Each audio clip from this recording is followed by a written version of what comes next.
So now we've gone through, the Herrick chapter 11, and I think I put up, I did the Condit and Lucchesi's intro to contemporary rhetorical theory. So that's a nice sort of contextualization.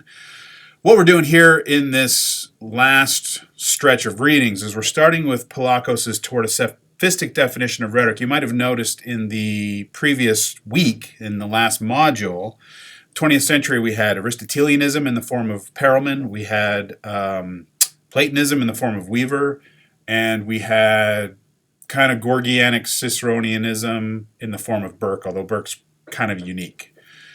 My argument is that in terms of contemporary rhetorical theory, the majority of what's happened that's been sort of the big news, has been the kind of the dominant trends in the field, have largely been what I call neo-sophistic or Gorgianic, right? So the argument of the course is that everything we're doing from here on out is Gorgianic. It falls under the neo-sophistic model. And that's kind of why we're starting with this piece by John Poulakos, which maybe better than any other single piece really kind of nails what that is. And this is a little bit older piece. This is 1983.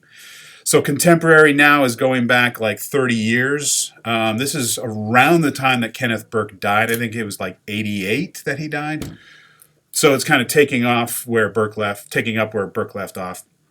And this is in the 80s. We were in the kind of the middle of this sort of debate over postmodernism and what that's all about. And when I say that rhetorical theory, contemporary rhetorical theory is largely neo-sophistic, it's also a way of saying postmodern, right? So there's some interesting overlaps between these two kind of realms of thought. We don't want to get too deep in that, but I might hit on some themes. Now, in terms of this Poulakos piece,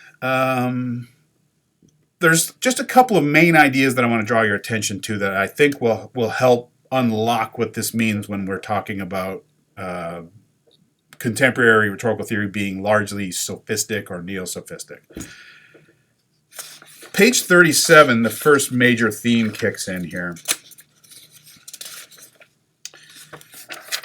So in that second paragraph toward the bottom, he says, in distinction to episteme, which if you're following in the syllabus, you know that episteme is the subtitle of the next reading, which is the Robert Scott piece, Rhetoric is Epistemic.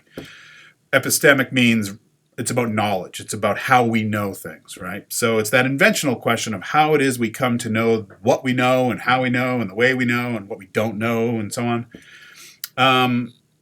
First, Poulakos is making the claim here, in distinction to episteme, rhetoric does not strive for cognitive certitude. That's an important claim. Rhetoric does not strive for cognitive certitude. We know from the models discussion that certitude is more about that Platonic model, right? It's about knowing things absolutely with great clarity and great certainty.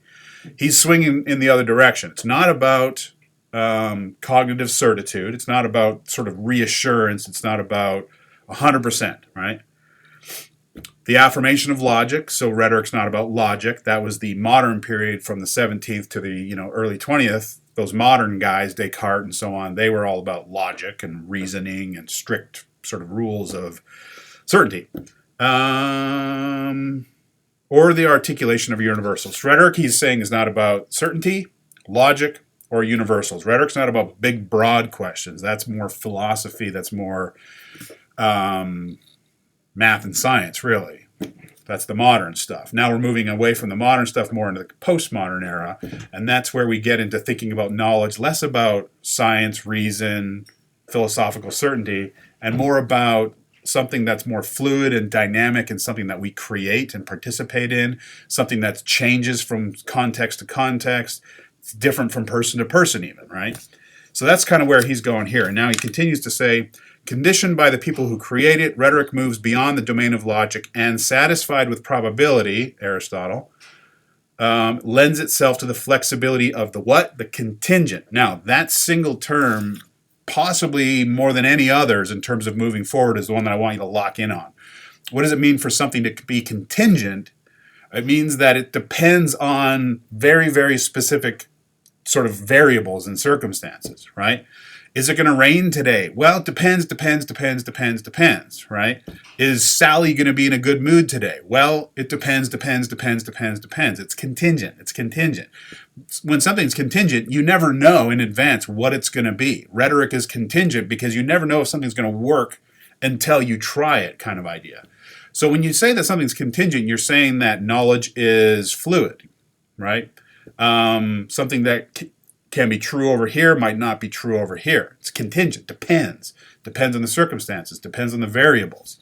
So this idea that knowledge, meaning, truth itself are contingent means that they're fluid, they're changing, they're constantly evolving. That's a highly sophistic Gorgianic insight. And that is an important insight for kind of all of rhetorical theory moving forward, contingency. Now, connected to that idea that knowledge is not about certainty, it's not about logic, it's about the contingent, now that takes you into the realm of style and aesthetics, right? So the next big thing he talks about here is style. He says toward the bottom of 37, however small its value, style is an inescapable reality of speech, one which must be attended to necessarily. Now think back to the encomium of Helen, where Gorgias was kind of showing off his stylistic abilities. The way you want to think about postmodern or neo-sophistic rhetorical theory is one way to think about it is sort of the connection between invention and style. So what happens to invention, the canon of invention in the postmodern neo-sophistic context? It moves away from reason and it moves towards style. So now think about the power of style, the power of aesthetics, the power of something, I mean, I hate to say it, but Donald Trump. Think about the power of style. Think about the power of aesthetics. Do people who love Donald Trump love him for his reasoning abilities or his, 3 PhDs in logic? No, they care about his gravitas, his style, his aesthetics, his performance, right? Hate to say it, but Donald Trump is sort of a postmodern president in the sense that he's able to capitalize on the insights that Poulakos has given us here, that rhetoric is about contingencies. It's about what people are willing to accept in a given situation that they might not accept in another one. And it's largely about style. It's about appearances. This is going back to that debate between Plato and Gorgias. So style is important. And then the last kind of key concept is this notion of time. This idea that rhetoric happens in time. We're going to see this again with the Scott piece on rhetoric as epistemic. This idea that if rhetoric's not about universals and it's not about certainty, then it's not timeless, right? Think about a timeless statement. Like, parents love their children. Let's hope that that's a universal statement. It's true 1,000,000 years ago. It's going to be true 1,000,000 years from now. It's true in China. It's true in Indonesia. It's true in Germany, Canada, wherever. That's a universal, right? The idea here is that rhetoric doesn't really deal in that kind of stuff. It doesn't deal in universals. It deals in contingents, right? So it deals with the here and the now. It deals with this debate, this situation. And what's true and what works in this situation might not be true or what works in that situation. So we're buying into this idea that you can never step into the same river twice. Time is always moving. Circumstances are always changing. This is why rhetoric is contingent. It's always kind of reacting and responding to these fleeting moments, right? So time is the way he's setting up this last set of insights. And there's a couple more concepts that I want to draw your attention to. He says that time gives rise to this question of timing, right? So we speak in time, and largely what rhetoric's about then is this gets back to this concept of Kairos or timeliness. The concept of Kairos is like I always think about like pulling the trigger at just the right moment. It's like the animals or throwing a football and someone's like running and it's just like boom, just releasing it at the exact moment where it finds them, It's hitting the bull mark right on the dot at the right time. It's timeliness, right? So he's saying on around page 40 here that Kairos is about appropriateness. It's like responding to things in the moment that the moment sort of requires. The example I always think about is when President George W. Bush was visiting the rubble at Ground Zero right after the terrorist attacks on 9/11. A few days later, when he showed up, he grabbed a bullhorn and he was trying to talk to the emergency responder workers. And he was saying stuff, and someone said they couldn't hear him. And it was one of Bush's most eloquent moments. He said, "But I hear you. You don't hear me, but I hear you. And pretty soon, whoever knocked these towers down are going to hear all of us soon." And everyone just went crazy, right? It was the perfect thing to say. It was the most appropriate thing to say in terms of the needs of the moment. So that's sort of propriety or appropriateness. And that's part of the contingent nature of rhetoric in terms of its situatedness in time. But he takes things one step further. And to me, that's really where the spirit of this essay is all about, this idea of risk. So that's the last idea I want to draw your attention to. He says on page 40, Gorgias was the first to proclaim himself willing to take this risk. So the idea that Poulakos is developing here is that in the fact that rhetoric is time of time, it's bounded in time. It's here and then it's here and then it's here and it's always kind of changing. Means that on the one side of it, we need to kind of be aware of the constraints within a moment and how to best respond to them appropriately. But there's another element that's deeply sophistic and deeply postmodern, this idea of risk. So the idea that he's developing is that within any given moment, because rhetoric's contingent, there's an element of uncertainty in any given moment. I mean, think about the 9/11 example. A neo-sophistic rhetorical theorist would say that Bush had the ability not only to just sort of say what was expected and what was proper, but he could have said maybe something a little bit more bold and daring. He might have said something like, "Boy, we really need to think hard about our foreign policies and how it affects people in other parts of the world negatively and how they might perceive us as, villains because of that." That seems like ludicrous and impossible for an American president to say. But the postmodern neo-sophistic approach would sort of want to leave open that possibility for not just responding in time to that which is proper, but to actually lean into the uncertainty and to invent and to create as almost like an open space of possibility.